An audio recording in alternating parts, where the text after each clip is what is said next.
Sébastien Lecornu a dévoilé les premières pistes du prochain budget. Vous nous dites, Raphaël, que pour l'instant, il rate l'essentiel.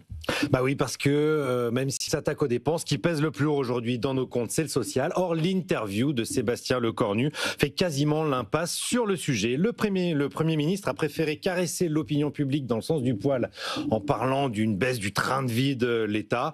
Mais les auditeurs de BFM Business le savent bien, les deux priorités aujourd'hui, là où il y a le feu, ce sont les retraites et les dépenses de santé, bien sûr. Les retraites, c'est la première des dépenses, 400 milliards d'euros. Un système par répartition condamné par l'effondrement des naissances si on ne le réforme pas. Et sur la santé, eh bien, les dépenses menacent de déraper de 40 milliards dans les 4 prochaines années. Si l'on ne fait rien, on sera à plus de 300 milliards. Et voilà, Que les dit deux urgences Sébastien Lecornu sur le budgétaires. sujet, oui. Eh ben, que du sucré en réalité sur les retraites.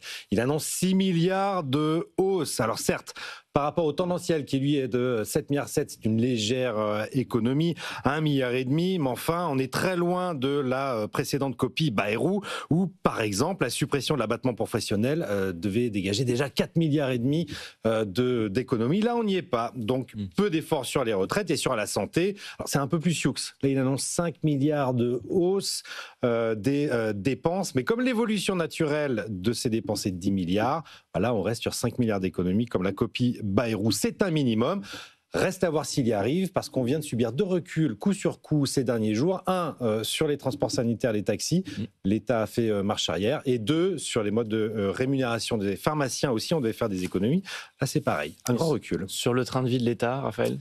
Là, il veut faire 6 milliards d'économies. Alors, le problème, c'est que l'État est déjà à l'os. C'est toujours lui qui porte le gros de l'effort, pendant que les dépenses sociales, elles, restent quasiment intouchables. Résultat, on a des services publics en berne et des Français qui estiment ne pas en avoir assez pour leur argent. Donc c'est pas gagné pour la réduction du déficit. Non, c'est pas gagné. On verra ce que donnera la copie dans quelques jours.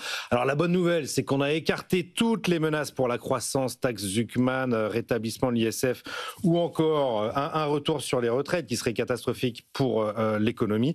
Est-ce pour autant un budget propice à soutenir notre économie et à régler nos maux en matière de finances publiques? Rien n'est moins sûr. D'autant moins sûr, Erwan, que la menace de censure plane plus que jamais sur la tête de Sébastien Lecornu.